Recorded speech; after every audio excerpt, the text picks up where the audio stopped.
You are listening to the Park Flyer Podcast, where we discuss our RC adventures.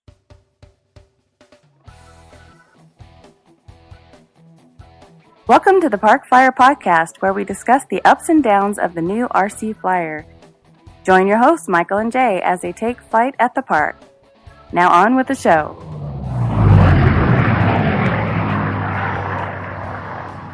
Hey everybody, welcome to the Park Flyer Podcast. I'm Michael from Arizona. With me always are my good friends.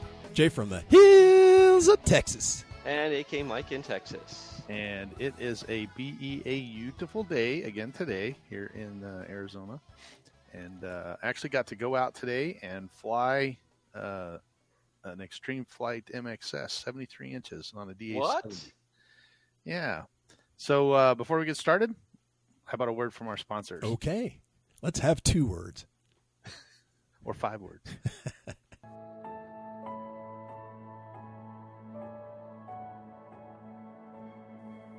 3D Aeroventures, adding fun to the RC hobby, one layer at a time.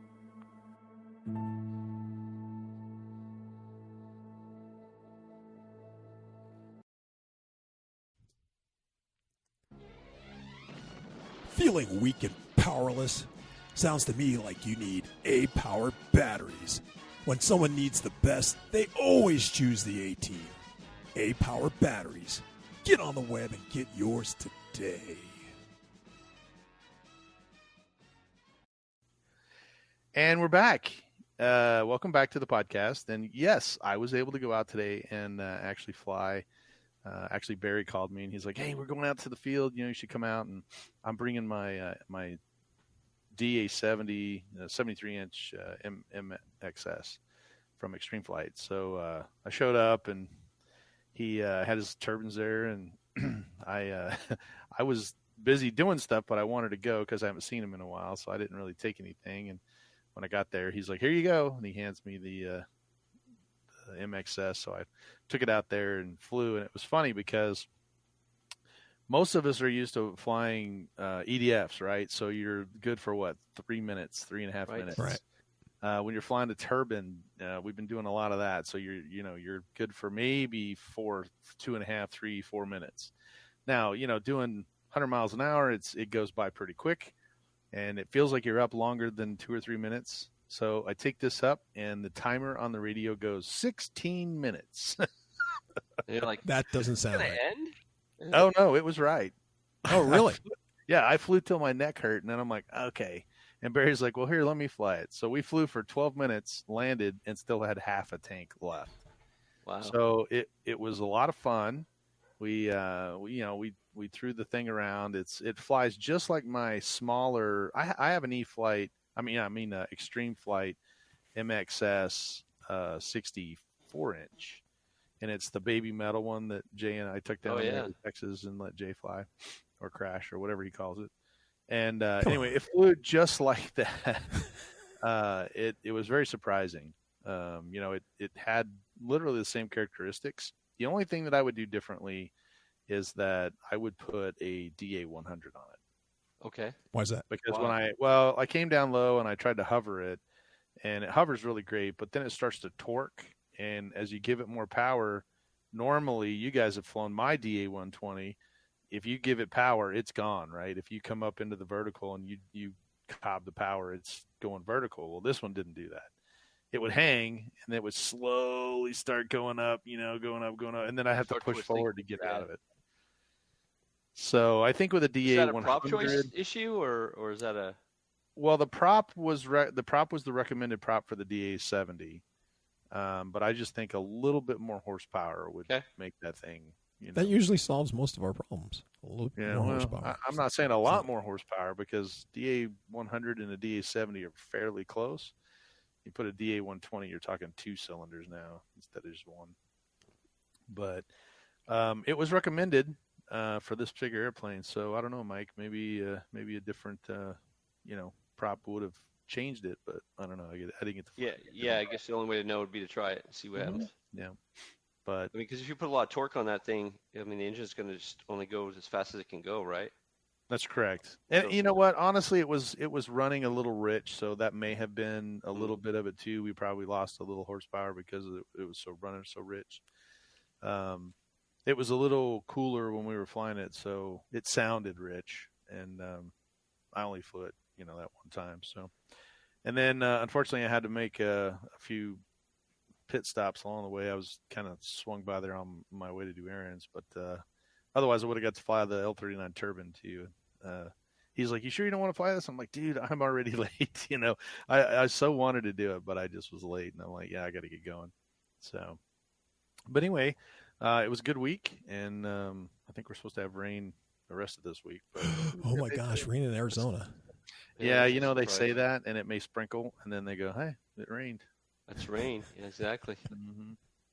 The sacrifice was Today successful. would have been a terrible day to fly tissue planes here. Oh, was it? It was rainy. Yeah, it was rainy and windy. And it would have windy. been disastrous. So no small planes here for sure. Well, that's Jay, did you get out and flew it? I think you did get out and fly. I did yesterday. I got out and flew a little bit. We had a little bit of weather that was moving in, and I got out right before it rained and sprinkled a little bit. So, very nice. It was, it was one of those like you get out and it's all kind of, it looks like it wants to storm. And so it's like the wind would blow for a little bit and then stop. And then all of a sudden you get that smell in the air and you're like, okay, I better go fly now because it may start pouring in 5 minutes, so that's kind of like how it was. I was getting out there and then you get a little bit of the sprinkles, just that ever misty type thing. You're like, is it going to start coming down? Okay. So, but despite that, the weather held off enough that I was able to get out just for a little while. Excellent. Now, I haven't flown recently, but what I have done is gave a bunch of gear to somebody and let them fly. Oh, so tell us, do tell. So there's a teacher, his name is Corey, and he teaches in a nearby school district, and I know him from paramotoring, and he, we were been talking, he's like, yeah, I'd really love to show my kids, stuff about RC and this, that, and the other thing. I was like, okay, well, let me see what I can put together. So I started digging through my gear, the stuff that I hauled down from Alaska that I haven't touched since I hauled it down here for the most part. And I think I gave him what was it called? Tactic radio, which had a couple of receivers. So it's not just one receiver, it had multiple receivers, so he could build a couple planes potentially. And then I gave him, what was that plane, Jay, that the glider plane? It was all like the Bixler, but it wasn't, that we bought. It was like the Bixler, but wasn't? Yeah, it's a push prop glider type plane. Anyway, it was like $100 plane or something like that. If I remember right, we bought. I think we paid $80 for it. Okay. I'm sorry, I can't remember the name of it. Was it Hobby King? Yeah, probably. Like I said, it was $80 and it was about the same size of a Bixler. It flew like a Bixler. Sure, it wasn't a Bixler? It wasn't. What's that? No, it wasn't Bixler. Oh, Bixler 2. Sorry, I don't remember. But anyway, he flew that, and I got a text message the other day. Hey, Mike, sorry about that. I crashed your plane. I said, you did? Did you tape the thing back on? He goes, oh, yeah, it flies fine. I was like, okay. That wasn't the one that we took out to the hill and we slope soared, was it? And we taped it all up for you? No, this is something I had here. That plane I only had here. I bought that since I got here. Okay. But I hadn't flown it in forever. I know exactly which one you're talking about. It takes these little 1,003 cell batteries. Yeah, it's the Multiplex MX Shark, or that's it, Shark. It's the Shark. Shark. Yeah. Yes. Yeah. And so he flew that, and I guess he was flying with the power on, and he trying to land it with the power on. Oh yeah, that's not. And so he was, basically porpoising and couldn't figure it out, and he said he nosed it in. And I think, it had already been nosed in a couple times before because I was using it as a training plane. That's exactly the one right there. There you go. That's it. And so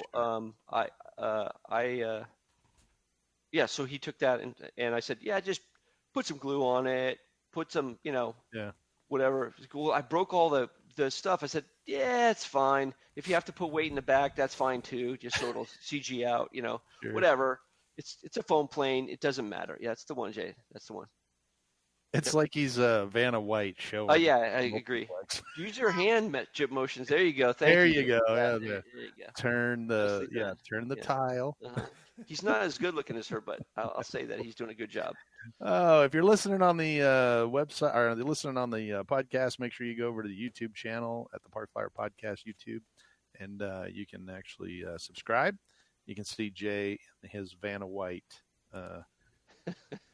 Yeah, well, I'm not wearing a gown. That's the only disappointment. Yeah, that's mostly why you don't look like her, Jay. And that's it. But those high heels on though, you got that and the beard. I think So those two things, if you could clear those two things, you'd probably be all right. Yeah.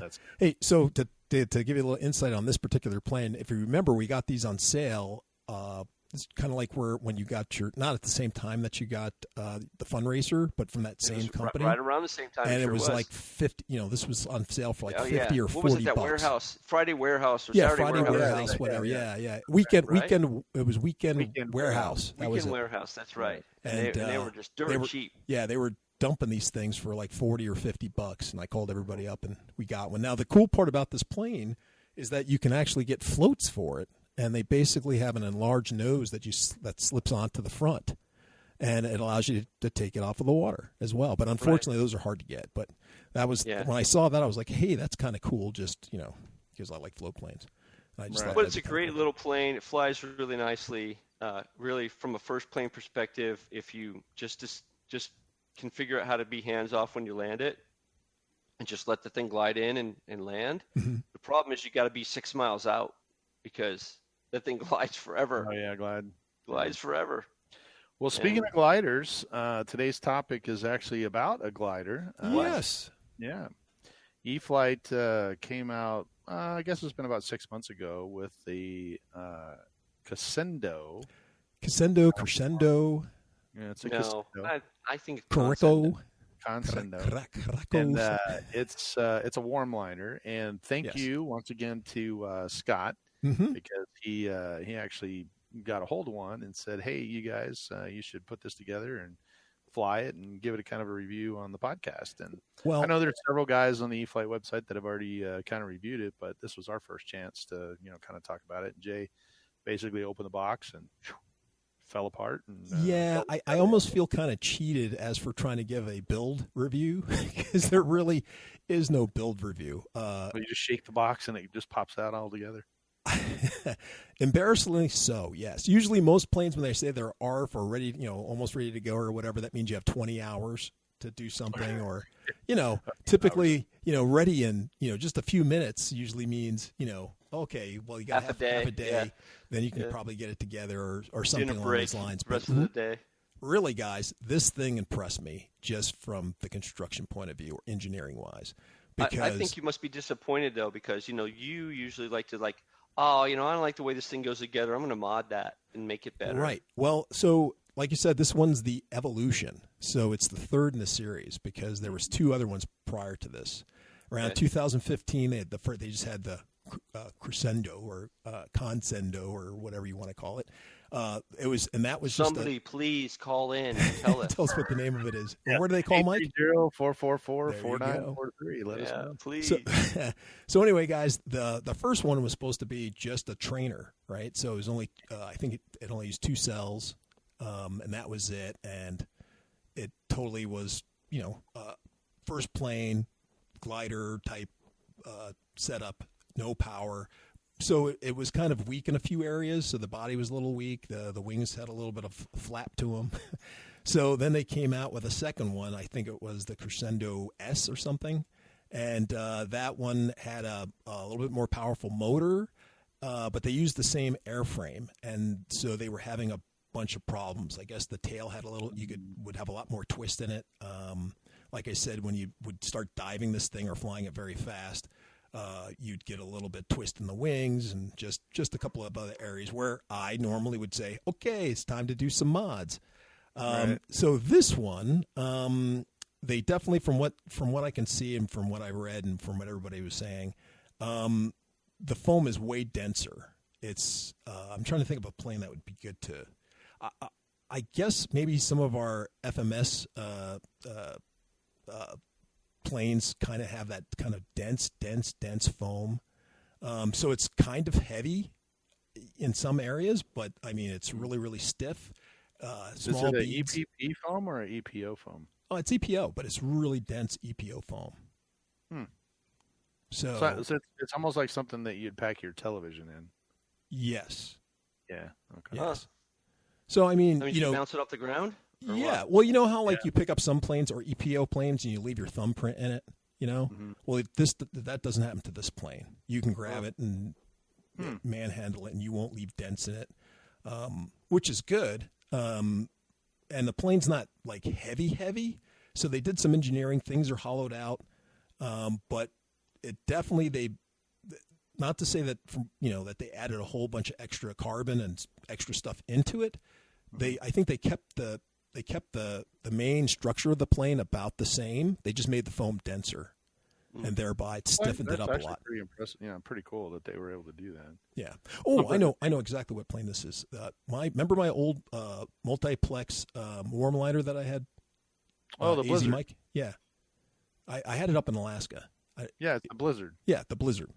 So that one had a really dense foam, and Yes. that's the kind of foam it has. It's dense, just like that. Yeah, one. that's the same EPO, I think. Yeah. So it's a similar plane, but where the Blizzard, the Blizzard was awesome. And when I compare the two, I'd say the Blizzard went a little bit faster because, of course, I put a big motor in it. But the problem was that thing would tip stall like nobody's business. And these guys kind of figured out a way around that. So, but from the building standpoint, this is way easier than putting the Blizzard together because the way you put the Blizzard together, it had a bunch of fiberglass strips and pieces of little things, and you had to glue them all in, all over the wings, all over the body. It was a pain in the butt. And this one, quite literally, you have the spar. You had to maybe not glue on the tail. They used tape to put the tail on with a couple of screws, and that was it. I mean, realistically, it really was shake the box, and everything fell out. All the things electronic parts were put together for you, at least in the PNP model that I was using. Everything was put together. Everything was soldered together. Everything was ready to go. I didn't have to plug in any of the things. I think that foam is called a Lapor foam. Yeah, because the Blizzard and I think I have my Mixmaster, the what do you call it, the Mangler one that we. It's made out of Lapor foam as well, and you're right. It's much more dense than just the EPP. Yeah, that's exact. The multiplex foam that yeah, that's the foam for sure.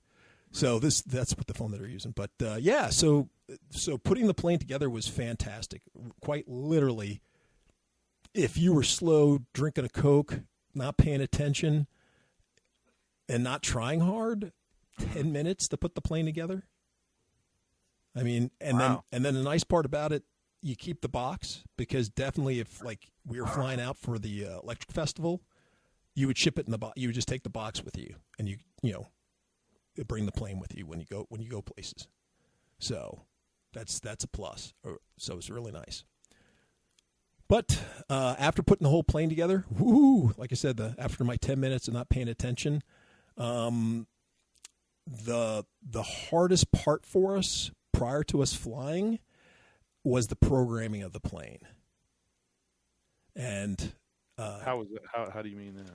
Okay, so the receiver that that plane uses is an AR637T Alpha, and that's an AS3 telemetry style receiver. So that thing is really cool. It's got a Vario in it, a full set of telemetry, for sending out stuff. But you have to program it for the safe mode, and also for setting up the S3 for the gyro side of it. And that's where we had a little bit of difficulty. When I tried to, I went up to Scott's and we were trying to load up. He has an old DX7, and so the DX7 was one of the first generation ones, so it does do most of the stuff. And then we ran into the difficulty of guys who are a little bit more experienced doing things, which is we don't read instructions. Yeah. And this is something you should read. If you sit down and read the instructions, they write wonderful instruction manuals. But you have to sit down and actually read. When it says do these 5 steps, it helps to do them in order. It helps to turn on things. We were messing around with the save mode, and we're trying to program a switch. Well, we didn't realize, because if we would have read the NOTAM, like on the page before it, we would have saw that, hey, it says in big bold letters, you have to turn the safe mode on in order to turn on the switch thing later on. You skip over that part, Yeah, we don't need that. Yeah. One of the things I didn't realize about the AS3X is that in order to activate it, you have to get above 20% on your throttle. If you don't do that, it doesn't come on. That's correct. So if you're sitting there, you're going, why isn't this working? You're moving the thing around. It's not reacting. Well, you got to turn the throttle up to 20%, then come back, and then you can move around, adjust things. So, it was just those 2 things that took us, a day and a half to kind of figure it all out, and then we got it working. But I will say that having a receiver that basically has this kind of flight control in it makes it wonderful for flying. Where my Blizzard, like I said, it would tip stall whenever you got it flying slow, and it would just flip over on a wing like nobody's business every time you got it slow to try to land it. Right. Was a pain. But having this warm liner where, when we did fly it, I was trying to stall it. I got it up high, try to make it, drop a wing, do whatever. And all I would do was just mush ahead, just fly, like nobody's business. That's kind of cool. Yeah, it was a little, got it really, really slow up there. I'm just waiting for it to fall out, do something. And it wouldn't, and that's because of the AS3. So it was that part was wonderful. So there's some other, like I said, we didn't mess with the safe mode at all, but the cool part about the safe mode, if for at least for beginners and for other people who want to use it, because I wasn't quite sure what you got with the safe, but basically if you select it into the safe mode, it allows you to launch your aircraft hands off. So it's a glider, you can toss it and then have enough time to pick up your radio and fumble with it, and it should just climb straight out, no problem. Once again, it sets the bank angle and it self-rights itself. So if you spec it out, you're not sure if it's coming towards you, going away, or if it's coming up or down. Hey, you just hit the safe mode, it'll right itself, and then you should be able to coax it back, no problem. So that's kind of cool. So I just really thought it was pretty cool for what you got with that setup with that particular receiver. Now, some of the things that receiver also does is it allows you to talk to the escape that comes not escape, electronic speed controller. The electronic speed controller that comes with that particular glider it's not their Avion smart electronic speed control. But it does allow some telemetry information to go pass through it to the receiver, then to you. So you can check out the temperature of the escape. You could look at pack voltage. Okay. You can look at the current, and you can look at the RPM. Did the guy jump out again? What guy? The guy who escaped. Yeah, the guy escaped. All right. I guess so. This is awesome. I tell you. All right. What else? What else? My little notes here. So now going back to the telemetry, because you mentioned that it would pass through. Was the older DX7 able to receive that? Because I know that they made a change at some point in there where sure. So older radios wouldn't accept telemetry. Some of the newer ones would. Well, okay. So it does get some of that. It does get some of that telemetry. I think that we get things like it does the battery, the pack voltage. Right. I didn't see one for the current or the I think RPM. the signal though. But I think it does. Yeah, but I think it does the temperature. What was that, Mike? That you get the signal too. Signal strength, like to show those. Oh yeah. I think it gives you that as well. But the once again, going between this, the old 7 and like my 9, and I remember when I had my old DX8, the reason I ended up trading my DX8 or selling it and getting the DX9 was once I had a talking radio. Well, hard to go back. It's hard to go back. And once again, I mean, all this stuff is great that you're getting that information, but if it's just being read out on the radio, and it's hard to look down at the radio and see what your current is, or see how much pack voltage you have, as opposed to you click a button and the button tells you what your, how much voltage you have. And that's the big thing, because, I would take my eyes off of my glider. I'm looking up to look down at the information that it's giving me. And that was part of the problem, because I'm, Yeah, you don't just tilt your radio up to the sky. I was going to say, most of us that are flying, when we're looking up in the air, we just bring the radio up to our but still, eyeballs. That's kind of like hard. Jay that looks around. He does that when he drives too, right? As he's driving and the kids, he looks down. Yeah. Says the guy who's with. I'm going to brake. Yeah. Which pedal is it again? He looks down. I always forget. Is that my left or right foot? Jay. Yeah. And he looks back up. He's like, "Where's my plane?" Luckily, it has a safe mode, and he can just flip the button. That's right. Okay. So thank goodness for that. But so I think the next time Scott and I go and fly his glider, I'm going to bring out the DX8. I mean, the DX18 that you gave me for Christmas, and I'm going to hook that up, and because it has a lot more features, and it also lets you see a lot more stuff than the older 7. But I don't know if I think you have a version 1. And it's just the generation 1, so it's the same thing. It's not going to speak to me, but it should give me a lot more telemetry information than the other one can. Yeah, because you can get a whole lot of telemetry there. Yeah, sure. You can get speeds, and I mean, whatever the telemetry module will send, you'll be able to receive. Exactly. Yeah. So because I know mine has like 10 different slots. When you open the telemetry, auto-populates everything that's already being sent, and then you have like a whole nother page. And the DX7 doesn't do that. Each slot. Well, no, it doesn't auto-populate. Each slot has, like, one will have like the current and the voltage. Those are the two things you can select in that slot. The next slot might be, I don't know. It'll be something else, but it'll be the temperature and the altitude or something. But each one has a certain thing for the slots. A scroll where you have to assign it to that particular. Right. Huh. Very interesting. Well, I think you've probably realized this question is coming. What's that? But what battery does it take? Well, you're in luck there. It can take It can take a 1300 3-cell. On the low end, all the way up to a 2200 3-cell. Yay! And then for Mike and me, AZ Mike and me, it can go from, like an 1800 4-cell to a 2200 4-cell. Pretty much a 2200 4-cell is the max size that you can fit in there, unless you want to. And there's some concern I've heard about people thinking that I won't fly a 4-cell. That isn't the case. I will fly a 4-cell. I just don't own any. Yeah, that's true. If I can borrow one from Mike or Jay, and I'm happy to use a 4-cell or a 6-cell or a whatever cell.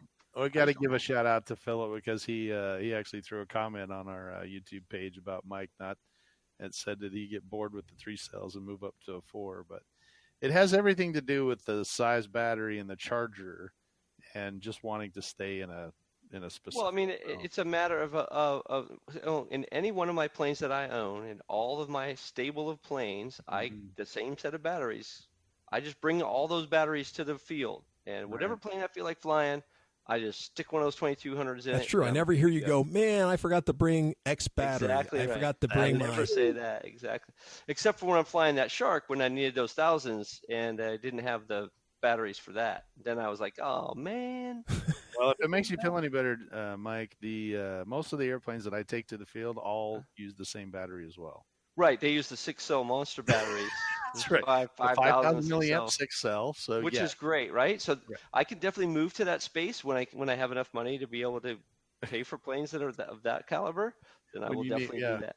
When your batteries cost more than the airplane, I mean, that's exactly right. I mean, I could buy a battery or an airplane. Those are the choices I have. Yeah. Right now, I spent $50 on my paramotor starter battery, which was a 4-cell. So I do own a 4-cell. Yay, there you go. One 4-cell. One 4-cell. Yeah, now, that won't fit in anything, right? Other than your paramotor. Oh, not the planes I currently fly, but I could certainly find a plane that would fit that battery, and I would definitely work that angle. Like have Sure. a stable of 4-cell batteries that start my paramotor, and then have planes that fly that too, because then I got multi-use out of it.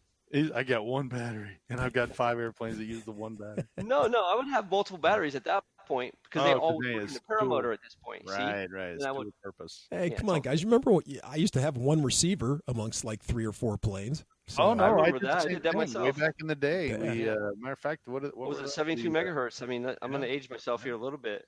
I remember when switching crystals was, I think, illegal. I think so. Wow. At some point it was, and then you had to send it back to the factory to get the crystal tuned with the thing and the whatever. And I was like, I'm not doing that. This thing still works. It's all good. You couldn't fly to any of the fields because it'd shoot down everybody and they'd all get mad. Well, I mean, it wasn't like it was over blasting anybody. I just, you just got to be careful that you're not flying on 72.576. Something just on the other side of the wrong side, right? Right, exactly. Yeah. I'm going to claim these 2 frequencies because they're on either side of what I think mine is. You're going up there with 3 flags, taking up 3 exactly, flags. Exactly. Put one on one side, one on the other, and one in the middle. I just had my friends stand there with radios that weren't really working. There you go. That's hilarious. I didn't have that many friends, so that's not true. Well, so what did you think of the flying? So the plane, like I said, so the good stuff about the plane, once we got it programmed and we got it flying, it was uneventful. I mean, the launch was uneventful, trimming it out was uneventful. The plane flew great. It sounded great. That was the great part, was listening to Scott. As the plane went by and was making the whooshing sound. Mm-hmm. So he was digging that. Like I said, the great part about it is you could fly it on either one. And the day we were out there was kind of a blustery day. So we just flew it mainly on the 4 cells. And you couldn't even tell it was windy, super gusty, windy out there. And like I said, that's pretty well, huh? Yeah. And maybe I need to get that plane so I can fly it. Oh yeah, and that's due to the receiver, helping out there. So yeah, sure. It did great. It did great work with that, with the wind. With the 4 cell, I mean, you just zoom up, get up to altitude, get up there, glide for a bit, then like you come diving down, come whooshing by, put the coals to it, and go back up again. It was just great fun. So I'd say on an average on a 2200 4 cell, we were easily getting 20 minutes, and we weren't even trying. I mean, we weren't even trying to catch thermals or do any of that other stuff. We were just out there, cruising, surfing a little bit on the wind. And that's another thing. And I would definitely highly recommend anybody, when they set up their radio, set up 2 timers, of course. One timer for the actual how much, how long your battery's been running, and the other one you can see just how long you've been flying. Right. So that would definitely be a big plus. On all my gliders, I usually have that. When you push the throttle forward and the motor's running, it activates. Counting up, and then you have a second timer on my radio that just does a lapse time from when the throttle goes up. It tells me how long. Because we're always trying to see who's up there the longest. Yeah. I think my record's like 45 minutes. So. Really? Yeah. I think it was on the actually, Jay and I actually flew it. It was the Phoenix 2000? Phoenix 2000. Yep. Sure was. And before I met you 2 guys, flying in Alaska, I had a 3-hour flight. What? 3 hour? 3 hours. Did it get stuck in a tree and took you 3 hours? Wait, did you have a neck brace? I actually didn't need one. What was cool is that where we were flying was on the top of a mountain. It was actually, what's that hiking mountain that's out in Alaska there, Jay? Denali? I can't remember. Anyway, it doesn't matter. It's right over the bay, right over the inlet there, and the wind was just coming right up the slope, and it was a nice, easy breeze day. It wasn't like too windy or whatever, and it was a easy gentle lady. Oh, gentle lady. Well, no wonder you had a sleeping lady. Yeah, exactly. It is a sleeping and lady. I tossed that puppy in the air, and I set it on a turn, and that thing just went around and went around. I laid down, was with friends, and we were just chatting away, talking about it, watching it, pointing at it. You're like, oh, that's a little high up there, isn't it, Mike? Oh, yeah, I guess it kind of is, I guess. I mean, it'll be fine. And then I'd get a little bit nervous and bring it down, and it'd be, sketchy because it's like, oh crap, it's going to land. Oh no. And then I'd catch some more air or find a thermal or whatever, and then set it on a twist again, and it would go slowly up again. Yeah, well, you see, you're lucky you got that thing back, because Jay's right. It's a sleeping. Well, here's the thing. So it got to a point where it's like, okay, this is long enough. I'm hungry. Yeah. We had fun. Let's go. How do I get this thing down? Turn. Nope, that's not doing it. It's just going up higher. Okay. Loops. And that was working. Yeah. So I was looping, and then what? What happened? Did the wing come wing came off. Oh, yeah. Oh, yeah, you overstressed the wing. So that whole, of course, the plane went, and the wing went. Well, that was a good way to get it down. Take the wing clean off. Yeah, I think we found it all. Surprisingly, we found the wing because it was easy to spot, right? Because it just came fluttering down. And that was the thing that was not damaged. Right, exactly. Well, I think it had a hole from there were brush, and it had a hole from being stuck there. And then we found the rest of it by we knew kind of where it was, and luckily the battery had stayed in it. So, Yep. I hear it, and we just found it. It was stuck in saved itself. It stuck right into a bush or branch. It didn't hit the ground, so it just sort of slid through some brambles, and it was a pain in the butt to get it out, but still, that's wow. Sounds a lot like it was a great flight. Sounds a lot like when we flew his Phoenix 2000 up there in Alaska, and it went through the trees. That sucker was like a lawn dart. It wasn't as bad as Jay's, though. Jay's hit the ground and looked like an accordion, man. That thing smashed that front end. It had like 6 folds in it, just looked like a Twinkie. How was the battery? I think did we get lost the ejected battery on that one. Did it get ejected or something? I don't remember. No, I can't remember what happened to it, but it was one of those weird things. I think we were at the Walmart parking lot again. Yeah, could have been. And he tossed it and it flew around. We had it up soaring around, and all of a sudden it just pitched over and just was headed to the ground. And Jay's like, no. Bam! Just hit the cement. Yeah. I mean, the parking lot's like this big, and then we're in a field that's nothing but grass and, kind of soft, and it hits right on the asphalt. Because he's probably over the Walmart roof. He was. Because his great thermals were there, I remember. Yeah, exactly. So I think that's how we got yours put back together. Is we took half of his stuff and half of your stuff and meshed them all together. So that same plane I had in Oregon too, and no kidding. I flew that one, and a hawk chased me into a tree. Oh, no kidding! I was flying around, and I got into his space, and he's like, "Oh no, dude, you are not going to be flying in my space." And he got above. I didn't notice it, but he was like slowly getting himself above me. Oh, and then all of a sudden I was watching him, and I was like, this is cool. And I'm watching him, and obviously he folds his wings in. I'm like, oh no! Yeah, here he comes. I hit the deck. I started flying. Let me show you a little thing about potential energy. and then I pulled up. I saw him sort of wing out, and I pulled up. And the reason why he winged out is because the tree was there. And so I ended up in that tree because of that. That's sad. Well, hopefully it didn't get damaged. Well, yeah, it did, but okay. You got to fix that stuff. That's true. Well, so we've been talking about thermaling. Is this airplane kind of set up? I know when Scott and I were kind of having this conversation, he was talking about thermaling, but this looks to me more like a warm liner. It does. It's kind of set up for a warm liner. I can't really comment it because the days that we've flown it have always, have been really windy days. Mm-hmm. So it's been under throttle. It's been, glided in, that wind as opposed to looking for thermals. So, right. I haven't had it on a good, calm, thermally day to give any real comment.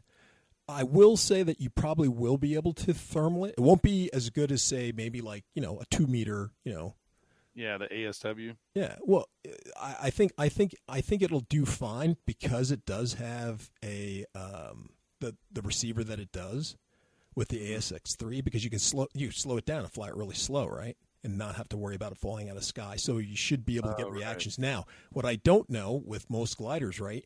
You hit a you hit a thermal, that side of the wing will come up, right? And you go, oh, hey, there's thermal over there, and you can turn into it. Turn into it. Well, if you have, a AS3X, system that automatically corrects for that, will you get the same, what is the response for when it, Oh, that's a good point. it puts the wing tip up? Does it immediately put the wing tip back down? I don't know. Can Right. you Turn that off? turn that off, on I and don't. off? Yeah. Well, see, that's just the thing. That's more of the stuff we have to play with, and having more switches. We didn't set it up so that we can turn it on and off. So, I'm sure you can, but we didn't configure the radio, the radio up for that. So at this Right. time, once you go over 20%, the AS3X is on, until you land it. So. Right. Huh. Huh. Yeah, it'd be interesting to see if you could actually do something where it would turn off or have it on a switch. Yeah. So that part, like I said, I don't know. And once again, if you turn it off, once again, and you fly it slow like that, well, now does it make the plane more susceptible to tip stalling? Right? Well, I guess you'd have to turn it off and find out. Yeah, I guess so. Well, and honestly, the little module that they sell, I think it's an AS3000, not the ASX, but the AS3000, which is the module that just hooks to the receiver. Mm-hmm. It's always on, always on. I Okay. see. So you cannot turn it off. Once Okay. you plug it in, it recognizes that it's there, and it's like a 6-axis gyro. So, Right. so you talking about flying a new plane and how nice it was to build this plane and for it to fly out and be normal, and it made me think about a little bit about like new flyers. Like one of the things I struggle with as I'm not a new flyer, but as a person building a plane, especially if it's a stick kit, Mm-hmm. my level of confidence for whatever reason drops like a rock. And it's not really my confidence that drops. It's more about my concern for this plane I just spent hundreds of hours building with sticks and crashing it, Right. and not being put together right, or whatever the reasons are that. And I was thinking about the three of us. Like for me, I would be like real high anxiety.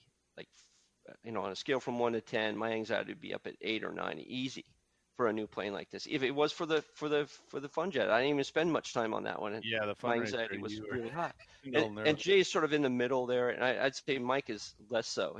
To me, it seems like, I know this isn't true, but when I give the plane to Mike, he's like, yeah, whatever, it's going to crash or not, I don't care. And then he flies it. Now, I know that's not what's going through his head, but it Right. feels like that to me. As a guy who has high anxiety, his anxiety is like at a 2 or a 3, and that's high for Mike at a 3. And, Yeah. and so I was just thinking about that, and I wondered, do you guys have any thoughts on the idea of dealing with that? I mean, we're not doctors here or whatever, but Sure. like, what are things that you guys do for yourselves? And I've seen Jay have anxiety for planes too, to deal with, to sort of counteract that, or to just sort of deal with that as a flyer, as a park flyer, when you're getting a new plane. I suspect there'll be 1 or 2 people who go and get this plane because of how you've talked about it, and just it's like, Right. it seems like a good plane. Yeah. It's got a reasonable price point. Mm-hmm. It's got a 2200 battery. Why wouldn't anybody buy that?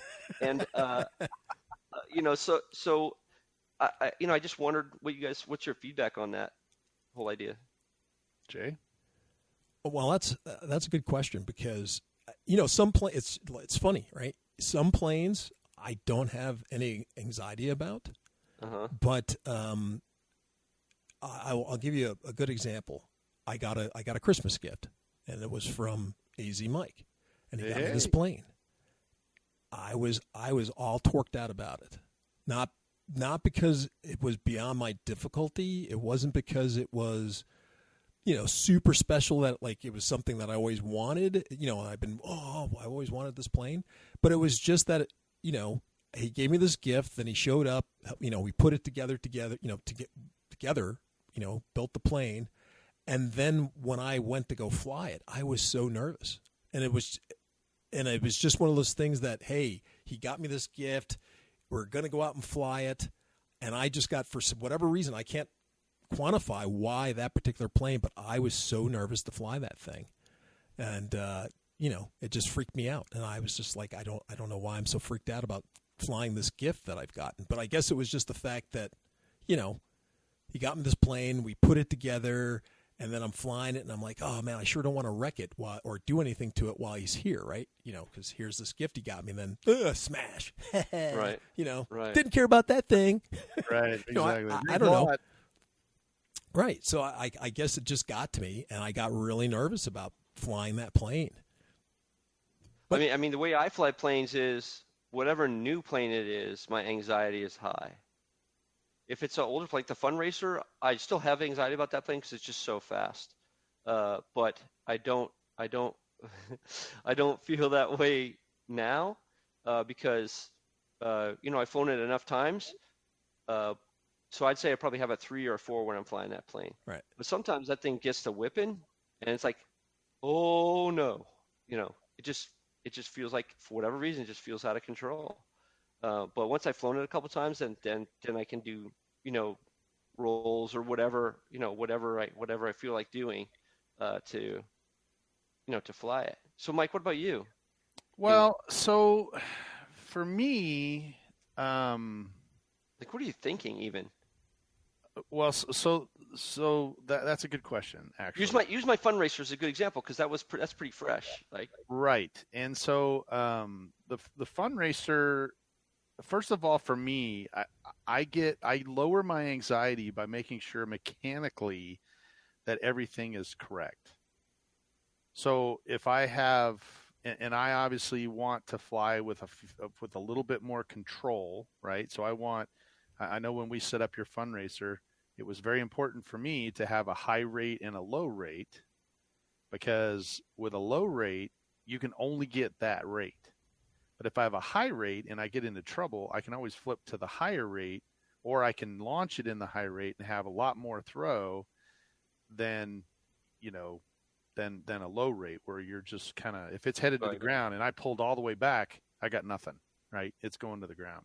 Right. So mechanically, if the throws are the same, all of the control surfaces are lined up, the power works, everything's going the right direction, then to me, the airplane should react exactly like I want it to react. Okay. It should do exactly what I tell it to do. Okay. Now, there are times when something happens and it doesn't do what I want it to do. But I think for me, the difference is that a lot of new flyers, or a lot of people with less aviation experience, will panic. And I don't want to throw Big Mike under the bus, but we'll talk about him real quick. Big Mike, Here comes the bus, Mike.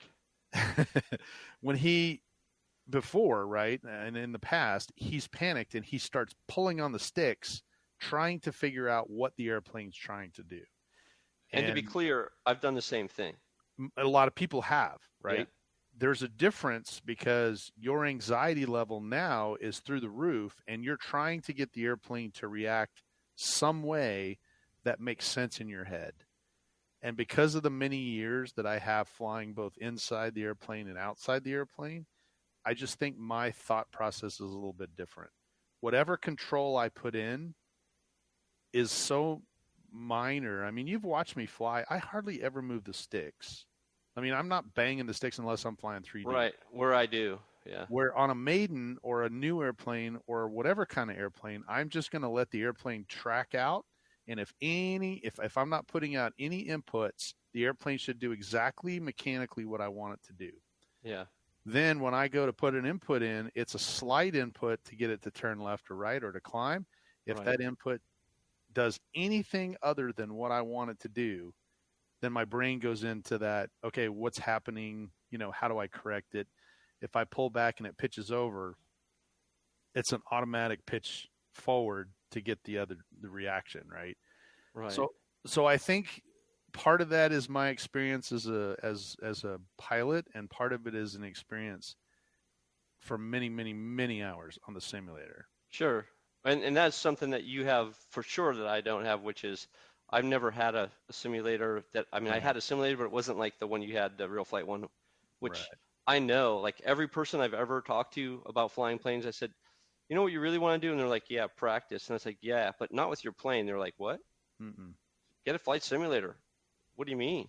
It's like, even if you have to get the cheapy flight simulator that's free online, and you rig something up, do something that you can fly that. Well, I will tell you that way back when, many years ago, that Jay and I'd call each other and spend hours on the phone. But 9 times out of 10, when Jay called me, what was I doing? You're on the sim. I was on the sim. And what I did is I started, like, Real Flight came with, like, I don't know, 70 to 100 airplanes, right? Then you can go download a whole boatload more. I would download as many airplanes as I could stack in the thing, and I would literally turn the airplane. I would go to the very Albatross or whatever the very first airplane was, and I'd fly it, and I'd do touch and go, 3 touch and goes one way, 3 touch and goes the other way. I'd go to the very next airplane, and then I would do touch and goes with every single type, whether it was a Bixler or a turbine, whatever it was, right? Whatever it was, I would do three one way and 3 the other. And I got to the point where my controls depended on what type of airplane it was. If I was flying a turbine, it was hardly moving the sticks at all. If I was flying that, what do they call that thing? Oh man, I can't. Commander. I don't know if you remember that one, Jay. It was that. As a matter of fact, I have one. It's the Redbird. Oh, that thing. Yes, that Redbird. Yeah, Redbird Commander. Yeah, and it's like a rubber band looking thing. You put the wings on with a rubber band, you spin it up, and it's got like a tricycle gear with a boom tail. Yeah. And that thing is horrible. I think another word thing was like Firebird something. Firebird something or whatever. Yeah. But they had it on the simulator, and it was the worst flying thing ever because it's only a rudder, and it's way underpowered, and it's stacking everything in your favor. Right. And so having done that, and then having Jay and I spend so much time doing the failures, I got to the point where even if the airplane fails, something fails in the airplane, my mind, my hand-eye coordination just automatically reverts to basically what's happening to the airplane. So I can react. Now, I'm not saying that I'm perfect and I haven't crashed my fair share of airplanes, because I have. But I usually know, what happens, or I can usually get it pretty close, to where I can save it. Sure. The other thing too, Mike, is that the park flyer group that I'm with, the 5 or 6 guys, almost every week they brought a new airplane. Right. And the difference in levels was so great that they would go, "Here, Mike, fly this," and I'd go, "Okay." We got to make sure everything's going the right direction. Everything looks good. Okay, a little toss it in the air. And some of them just went, right into the ground. And I'm like, something ain't right. Yeah, and I remember you talking about that, because half the time, either they put their prop on backwards. They had the servos going in the wrong directions for things. They didn't tighten down the servos. The rods were moving. This reminds me of a time that Jay and I were together. And we were flying planes and whatever, and some dude brought up his plane, and I don't know. I may be speaking out of turn here, and maybe Jay was like a little bit irritated that the dude did it because we were in the middle of flying stuff, and he sort of came over. But Jay's not really like that way. So, my point is though, is that he really didn't have sense about, like, there's no close relationship with that person. There wasn't, it wasn't a plane that he cared about. And he turns to the guy and says, "Did you check the CG and the surfaces?" And the guy says, "Yep, sure did." I think it was a guy that we had talked to before, and he was just a guy who wasn't listening. Like, he didn't listen to stuff that we had suggested. And so Jay said, "Okay, you've got everything checked. You checked the CG and everything before you give it to me. You checked all that?" Okay, I think. And the guy's like, "Yep, for sure I did." And Jay's like, "Okay," and he goes, "Mike, give it a toss." So I throw it. And that thing was all over the place because it was tail heavy. And Jay was just like, "Whoa, what's going? Whoa!" Smack! That thing was done. And the guy's like, "Dude, what did you do?" And Jay turned to the guy and said, "I flew the plane that you gave me. Yeah. You gave it to me this way. I flew it this way. I did not, I did not make an error here. Right. That thing is tail heavy to all get out." So we put it together, what was left of it, to put it together to see, and you could see, like, you put it on there and the tail goes, whoa, drop down below, and you're like, yeah, this thing is just friggin' tail heavy. You never check the CG. And Yeah. I think another thing for me, Mike, is that way back when I got my first balsa airplane, I think we did a podcast on it one time. It was the SU-31, Hyperion, and it had a misprint. So it said like the CG was supposed to be 105, and it was like 25, so it was really tail heavy, the same thing. Yes. And I'll tell you at that point, because it was my very first balsa airplane, I was really not wanting to destroy it, right? So my anxiety level was a little higher at that point, and it started doing some funky things, and I gave the radio to someone else. And he just freaking stripped the gear off, he crashed it. And I was just like, dude, I could have done that, right? I mean, I was giving it to him because I thought that there was an opportunity for him, because he said, oh, I have one of those. I had the same problem. In my head, I'm thinking, oh, then you can help me out. Yeah. No, he crashed his, and so he crashed mine. And I'm all like, well, that didn't do any good at all. Why didn't I just keep it? And I could have done the same thing, right? Right. And that's happened to me probably 2 or 3 times where I've been like, okay, maybe I should give this to someone, because in my head, I'm thinking I'm not doing the right things. They could help me out. They ended up crashing the airplane, and then I'm like, I could have crashed it just as easily. It's funny you said that too. I think we talked about this before. Big Mike was having that trouble with that airliner he had, and I was standing next to him talking with you, or doing something with Jay or something else nearby, but not helping. And he goes, here, Mike, take it. It's like, no, dude, you're doing fine. Right. Just pay attention to what I'm telling you. Come this way. Go. Just take. You're doing fine. You got this. You have control, because the plane was coming at us, which was really what we needed to be able to see the damn thing. And I'm right. I mean, because it was way out there, and it started coming at us. I was like, all right, we're coming at us, so that's good. Now get over the runway.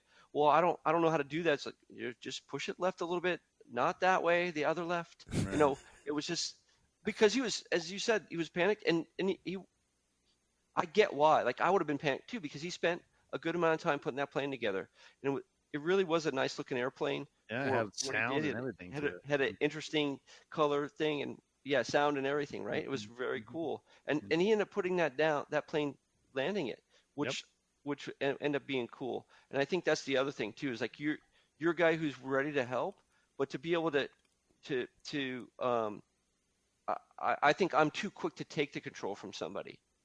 I can understand that too. Especially as a AMA instructor, it's difficult, because you want to reach over and go, here, let me do it. Yep. And that's not really the guy doesn't learn anything. Right.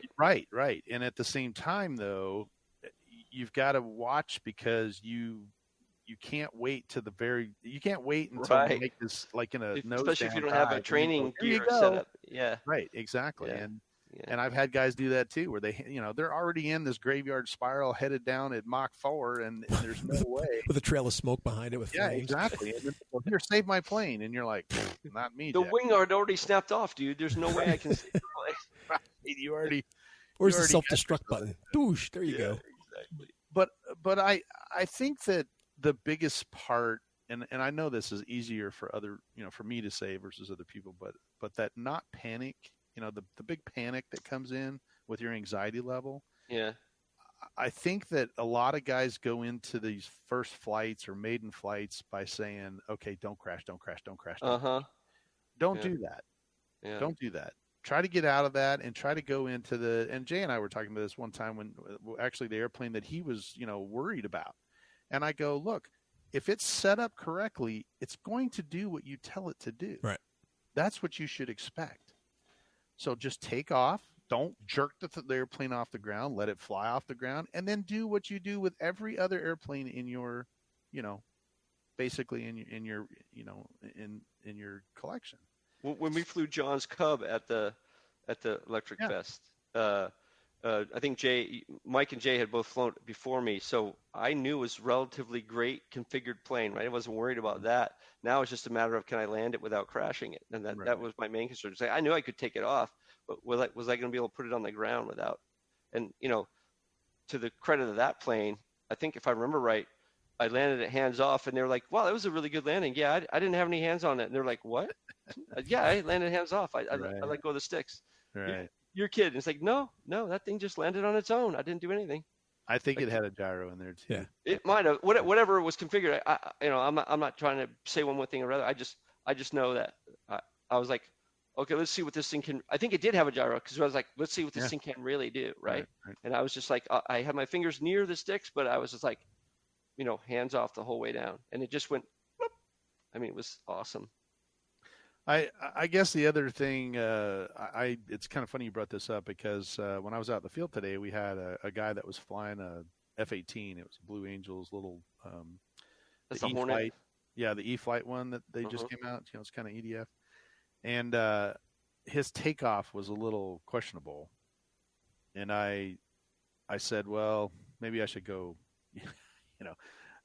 Here I am watching some guy, possibly going to crash his airplane. I'm the instructor, so I said, okay, I'll just go up there and spot for the guy, and that way I'll just watch him. And he came in, and immediately as he turned base, the final pulled the power to idle. Which that's me, right? Which if you're flying, once again, we've talked about this on a previous podcast. If you're flying a propeller, that's fine because you have instant power as soon as you add it. But in an EDF, can't do that. You're screwed. You don't have it. And man, that thing came flying out of the sky. He was landing downwind as well. Oh wow! And so it just came down and just pancaked, just bam, and it bounced about 6 feet back in the air. Luckily, he was already in the power because I was like, power, power, power, power, power. You can hear me behind him, and he was already coming in as it hit the ground. So it bounced, and it kind of hung there, and then he brought it around, and I let him land again, and he tried another downwind landing, but. I asked him afterwards, I said, so are you open to some suggestions? Because I always hate to be the guy that walks up and just starts assuming that you are brand spewing new. Knowledge. Right. And I have a lot of it, trust me. I mean, and it's all packed in there. And I have a, diarrhea of the mouth. It'll just be like, blah, and the next thing you know, I'm talking aerodynamics to the guy, and he's just like looking at me with glassy eyes. But he said he was. And so I told him, I said, it looks like you were fairly new flying EDFs. He goes, yeah, I'm really new flying. I'm still learning. And I was like, perfect. Then I said, I'm one of the club instructors, and, I can give you a few pointers if you're willing. I can tell you a few things that you did wrong on this flight that may help you. So we talked about power management. We talked about downwind versus upwind and how to actually turn. His problem is that he's used to flying a box pattern. And when he took off, the winds changed. How do you go from this pattern to the other pattern? Yeah. Especially since you came around with a gear pass. And he's like, well, I didn't have enough energy. I don't have enough battery to go all the way around and change directions. And I was like, I said, well, if you're coming down the runway in a gear pass, turn 30 degrees out and do 180 degree back around to the other runway. You can fly figure eights. And he goes, oh yeah, I guess you can. Not that it was any, special thing that he understood, but in his mind, because he's new and he's controlling this. Well, I mean, I know some people can only fly to the right. They won't fly to the left. They won't fly to the left, but you need to learn to do both. And that's hence back my comment where I would fly every airplane on real flight and do 3 this way and 3 that way. I got to the point where I could do it, both directions. So I think the thing for me too is I know what's supposed to be done. Yes. But I can't always execute it. Yeah. That's called experience, my friend. Well, and then there's the ear to brain to fingers delay as well, right? And Mike's like power, and I'm like, what? As you're hearing, it's like, did you say power? Yeah, exactly. I was thinking tower when you first said it, so I didn't know how that fit with what we were doing. That's funny. Well, I think just practice and trying to lower your level and not starting out with that I'm going to crash, don't crash kind of thing. Well, there's a lot to be said for the idea that you mentally see the plane coming down well. Mm-hmm. There's a lot to be said for the idea that says, okay, well, the way this thing takes off is the way it lands. Mm-hmm. Given all things equal, it's going to land as easy as it takes off. Right. And so, if it takes off crappy because it's tail heavy, and it's going to land really crappy too. But yeah, and I think people get airborne. This is one of the things that I've seen a lot is that people will head down the runway or park or wherever it is, the airplane gets airborne and starts doing something they don't want it to do. So they try to come all the way back around and land. Yeah. Don't do that. Just pull the power to idle, let it land out there. Yeah. Because you'll do less damage to it if you just let it, kind of go straight ahead than you will if you come all the way back around. So. And I find deep breaths make a difference. Deep breaths, control your breathing. Woosah, woosah. Don't rub your ears though while you're flying. No, don't pat your tummy and rub your head. So, well, let's see. On a scale from 1 to 10, Jay, going back to the airplane, you would give it a. I'd give it a 9, solid 9. Solid 9. Good. Ease to put together. That was 10 out of 10. I mean, you can't get any easier unless it was already assembled in the box. You know what I mean? Right. Like I said, the programming that was my doing. So hey, I was stupid. Not they wrote good instructions, but you got to read. So I give myself a 2 out of 10 for being dumb. But I give Horizon a good 10 out of 10 for their written instructions if you read them. Excellent. And then, like I said, the plane flies super easy. Having a receiver with a built-in gyro and all that gyro, all that receiver can do is phenomenal. So, not that I say that this would be a beginner plane, but for a second, third plane, this is an excellent choice. And like AK was saying, for it's sub 200, you get everything included, ready to go out of the box. All you need is a battery, quite literally, a battery and a radio, and that's all you need to fly the plane. And I would have one. I would already have one. You can't beat it. And it flies good out of the box. It has capabilities for older radios, the brand new stuff, for the higher capability stuff that it can do. It's a pretty advanced thing. Like I said, you and the three of us wouldn't probably use the safe features, but there's no reason not to turn them on and have them on. I think I would just because I want to see it work. Yeah. So that when I hand a plane to someone who doesn't know how to fly. The way I look at it is, if you want to train somebody or somebody who hasn't flown a glider, you could put the safe stuff on.